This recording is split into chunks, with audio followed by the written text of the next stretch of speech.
हम अहले मोहब्बत भी हैं और हम अहले अदब भी हैं। कब बोलोगे सुभान अल्लाह? मेरे इंतकाल के बाद बोलोगे सुभान अल्लाह? बोल दो सुभान अल्लाह। हम अहले मोहब्बत भी हैं और अहले अदब भी हैं। बस वाहिद जमात सुन्नी। और एक बात और याद रखना, लोग कहते हैं फिरकों में बैठ रहे हैं, सबसे कहना मैं फिरका हो गए तो तुम हो गए, हम फिरका नहीं है, हम जमात हैं। क्या है? हम जमात हैं और ये वाहिद जमात है जो जन्नत में जाएगी। सुभान अल्लाह। दावे सब अपने अपने करते हैं। किसी को देखो तो हजरत सिद्दीक अकबर की शान में भौंक रहा है, किसी को देखो हजरत उमर फारूक आजम की शान में भौंक रहा है, किसी को देखो तो मेरे नबी को कहने लगा दीवार के पीछे की खबर नहीं थी, किसी को देखो हजरत अमीर माविया की तौहीन करने लगा है, किसी को देखो इमाम हुसैन की शान में गुस्ताखियां करने लगा है। कोई किसी को कुछ बोलता है, कोई किसी को कुछ बोलता है, मगर अल्लाह का फजल है, ये हमें आला हज़रत सिखाया है। हम रब का बड़ा एहसान है, हम हजरत सिद्दीक अकबर को से भी प्यार करते हैं, हजरत उमर फारूक आजम से भी प्यार करते हैं, हजरत उस्मान गनी से भी प्यार करते हैं और हजरत मौला अली से भी प्यार करते हैं। हम सही मौजूद के जुमला दे रहे हैं। ए बेटिया माशाअल्लाह, अल्लाह खुश रखे, अभी जाग रही है, अल्लाह इन बेटियों को सलामत रखे। बेटियां बेटियां होती हैं। सुन लो, ये बेटियां भी बैठी हैं। मार्च करने लगा हूं अल्लाह की इज्जत की कसम, जिन घर में बेटियां नहीं होती ना रौनक कम होती है। प्रैक्टिकल करके देख लेना। और जब बेटियां आ जाती हैं ना तो चार चांद लग जाते हैं, घर में रौनक में इजाफा हो जाता है। बेटी बेटी होती है। उलमा बैठे हैं, साहब बैठे हैं। अगर बेटी को ससुराल में पता चल जाए ना मेरा बाप बीमार है, तो अल्लाह की इज्जत की कसम वो दुआ करती, मौला मुझे पर दे दे, मैं उड़ के अपने बाप के चेहरे को जाकर। और कितने बाप बैठे होंगे जिनकी बेटियां होंगी। अल्लाह का फजल है, मेरे पास भी एक बेटी है। मैं आपको बताऊं, बेटी मुकाबिल बेटे के बाप से ज्यादा प्यार करती है। बोलो ऐसा है? बेटे का रुख माँ की तरफ और बेटी का रुख बाप की तरफ। ये अल्लाह की तरफ से कुदरती तौर पे बेटी का रुझान बाप की तरफ और बेटे का माँ की तरफ। एक जुमला और देते हैं आपको, याद रखना। बहुत सारे बेटे ऐसे होते हैं जब उन्हें बाप से पैसे की तलब होती है ना, 10, 20, 100, 50, 2000, 1000 की जब जरूरत होती, तो कुछ बेटे अल्लाह का फजल बड़े शर्म हया के पैकर होते हैं, तो वो करीब में माँ के जाते हैं और माँ का हाथ पकड़ा कहते हैं, अम्मा जी बाबा से तुम कह दो ना। बोलो ऐसा है? तुम कह दो। मगर बेटी बेटी होती है। मगर बेटियों में तुमसे भी कहूंगा, तुम अपने बाप का वकार हो, अपने भाई का फख्र हो, कबीले की इज्जत हो, कबीले का वकार हो। अगर बेटी तुम्हारी इज्जत सलामत है तो तुम्हारे कबीले की इज्जत सलामत है। तुम्हारी इज्जत सलामत है तो तुम्हारे बाप की नाक ऊंची है। बेटियों अगर तुम्हारी इज्जत सलामत है, तुम्हारे भाई का सीना चौड़ा है, तुम्हारे कबीले वालों का सीना चौड़ा है, तुम्हारे रिश्तेदारों के सीने चौड़े हैं। अगर बेटियों तुमने अपनी इज्जत को नीलाम कर दिया, तुमने अपनी इज्जत को बर्बाद कर दिया, तो याद रखना तेरे बाप की नजर झुक जाएगी, तेरे भाई की नजरें झुक जाएंगी, कबीले वालों की नजरें झुक जाएंगी, रिश्तेदारों की नजरें झुक जाएंगी।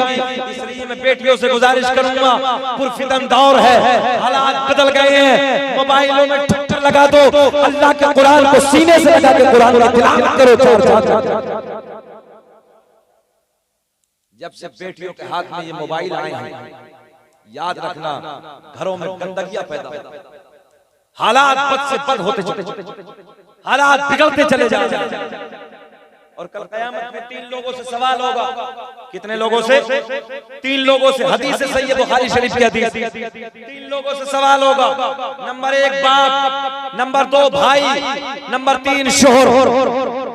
रब ऐलान फरमाएगा, कहां है वो शोहर जिन्होंने अपनी बीवियों को समझाया नहीं, बेपर्दा मार्केटों में घूमती,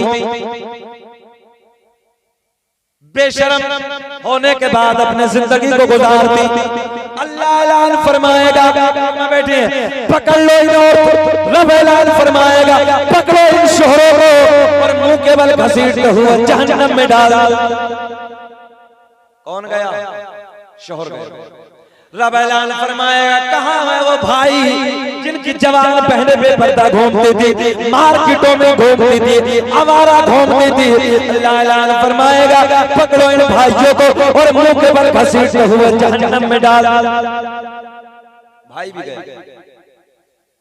रब ऐलान फरमाएगा पकड़ो उन बापों को जिन बापों ने अपनी बेटियों को नहीं समझाया, कभी शरीयत की बातें नहीं बताई, कभी हजरत फातिमा तो ज़हरा की जिंदगी को नहीं बताया, कभी हजरत राबिया बसरी की जिंदगी को अपनी बच्ची के सामने नहीं रखा।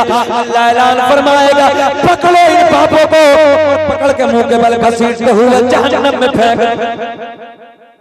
कोई बचा? बाप भी गया, भाई भी गया, शोहर भी गया। और औरत सबसे पहले गौर करें इस चीज को, औरतें भी बैठी हैं। 3 वजह से औरत जहन्नम में जाएगी और मर्दों के मुकाबले जहन्नम में औरत ज्यादा होगी। ये हदीस आका की तवज्जो है। जब मेरे आपके नबी मेराज की शब रब के हुजूर तशरीफ ले गए तो तवज्जो है, आका ने फरमाया मैंने जहन्नम को देखा, जहन्नम में मर्दों के मुकाबले औरतें ज्यादा। सुन लें आप जितनी औरतें बैठी हैं, जब बैठी हैं इस वक्त तक, किस वजह से? नंबर 1 शोहरों की नाफरमानी करने के बुनियाद पे, 1 नंबर 2 बेशर्माई, बेहयाई, पर्दा ना करने की बुनियाद पे। कितनी बातें हो गई? 2 हो गई। पर्दा ना करने की बुनियाद पर जहन्नम में औरत जाएगी। शौहर की नाफरमानी करने के बुनियाद पर औरत जहन्नम में जाएगी। नंबर 3 आका ने फरमाया चुगलखोरी की बुनियाद पर औरत। कभी कभी औरत से अगर ये कहा जाए कि मोहल्ले में ऐसे ऐसा मामला हो गया है या फला जगह ऐसे ऐसे मामला हो गया, बताना मत किसी को। तवज्जो है आपकी? बस इतना कह दो, कहना मत किसी से। जब तक उसके पेट में दर्द होता ही रहेगा, जब तक पूरे मोहल्ले में वो बात चली रहेगी। हम सही कह रहे हैं। औरत चुगलखोर भी ज्यादा होती है, शौहर की नाफरमानी करने की बुनियाद पे भी जहन्नम में जाएगी। अगर ये मेरे आका ने फरमाया औरत अपने शौहर की फरमाबरदार हो, 5 वक्ता नमाज की आदी हो, पर्दे का एहतमाम करे, चुगलखोरियों से दूर रहे, आका ने फरमाया मैं जमानत लेता हूं बगैर हिसाब और किताब के जन्नत में जाए। बोल दे सुभान अल्लाह। बोल कली बगैर हिसाब और किताब के औरत को अल्लाह ने बड़ी फजीलत दी। जब अपने बच्चे को माँ दूध पिलाती है, एक दूध के कतरे की बदौलत अल्लाह पहाड़, इतना बड़ा पहाड़ है वो खैरात, जैसे अल्लाह की राह में इतना बड़ा पहाड़ सोने का अल्लाह की राह में खैरात कर दिया, उसका सवाब अता कर। मगर औरत कभी जिंदगी में अपने देखती, इसलिए जरूरत है। अच्छा एक बात बताएं, केला है, केला दुकान पे रखा है, जब तक अच्छा लगता है जब तक केले को छीलो नहीं, और केले का अगर छिलका उतार दिया, ईमानदारी से बताओ मक्खियां बैठती कि नहीं बैठती यहाँ? इसलिए औरत की जिंदगी में सिर्फ केले के भी है। औरत पर्दे के साथ रहे, अगर पर्दे से बाहर रहेगी गंदी नजरें उस पर पड़ेगी। इसलिए गंदी नजरों से अपने जिस्म को बचाना है तो केले की तरह अपने आप को ढांप के रखो। तुम खजाना हो, खजाना, और खजाने को चौराहे पे रखा जाता है, खजाने को छुपा के रखा जाता है। बोलो, खजाने को छुपा के रखा जाता है। अगर खजाने को चौराहे पे रख दिया तो चोरों की नजरें पड़ेंगी, डकैत लूट के ले जाएंगे, चोर लुटेरे लफंगे उचंगे लूट के ले जाएंगे। इसलिए जरूरत है मेरी माँ बहनों, अपने आप को खजाना समझो, अपने आप को सोने की मिसल समझो, ऐसे समझो जैसा जेवर होता है, दौलत होती है, खजाना होता है। अपने आप को सोने की मिसल समझा और अपने आप को छुपा के रखा, यार किसी भी गंदी निगाह को गंदे निगाह के ऊपर नहीं पड़ी। मगर आज के हालात ये हैं कि जब तक मार्केटों में नहीं जाएंगे, जब तक चैन ही नहीं पड़ेंगे। वो भी तो औरतें थी जिनकी चादरों पे 70-70 पैबंद लगे हुए थे। बताओ, वो भी उन्होंने जिंदगी नहीं गुजारी।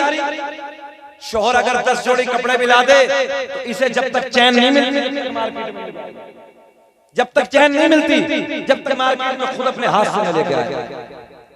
अगर शोहर ने तेरे 10 जोड़ी कपड़े ला दिए तो अल्लाह का शुक्र अदा कर, और अल्लाह का शुक्र अदा करना चाहिए। वो दौर था पहला जिसमें लोग एक एक जोड़ी कपड़े पे अपनी जिंदगी को गुजार के चले। आज तो अल्लाह का बड़ा एहसान। खैर, बात लंबी होती चली जा रही है। मैं शजरा सरकार का नूरानी नसबनामा और एक सरकार को उसके आज़म का वाक़या आप हज़रात सुन लें। हाथ उठा के बोल दें लब्बैक या रसूल अल्लाह। बुजुर्गों की जिंदगी, सरकार गौसे आज़म रज़ी अल्लाह तआला अन्हु की बारगाह में एक शख्स बड़े आलिम दीन हाजिर हुए मुलाकात के लिए। बड़े चर्चे सुने थे आपकी करामतों की, आपका तकवा, आपकी परहेजगारी, आपका इल्म। और एक बात बताऊं आपको मैं, पठानपुर वालों, बड़े पीर 11वीं वाले पीर खाली पीर साहब ही नहीं थे, बल्कि अपने वक्त के बहुत बड़े आलिम दीन थे। अब तो बोल दो सुभान अल्लाह, बोल दो सुभान अल्लाह, सुभान अल्लाह। बड़े मुफ्ती थे, बहुत बड़े आलिम दीन थे, पूरे इलाके के फतवे बगदाद में आते थे। सुभान अल्लाह, सुभान अल्लाह। और तुम मुबारकबाद के काबिल हो कि इमाम ने बुलाया है तो गौसे आजम के बेटे को बुलाया है। इनकी जिंदगियां बड़ी अलग है। और मैंने हमेशा की बात कही है, सैयदों से हम इसलिए भी प्यार करते हैं कि यार इतनी जल्दी दादा पोते की बात नहीं मानता है जितनी जल्दी नाना नवासे की बात मान लेता है। कल कयामत का दिन होगा, नाना का जाएंगे और नाना से कहेंगे नाना जी सब पठानपुर वाले अपने ही नहीं। सुभान अल्लाह। इसलिए जरूरत है सुन्नियों कि हम सैयदों से भी प्यार करें, मोहब्बत करें। तो सरकार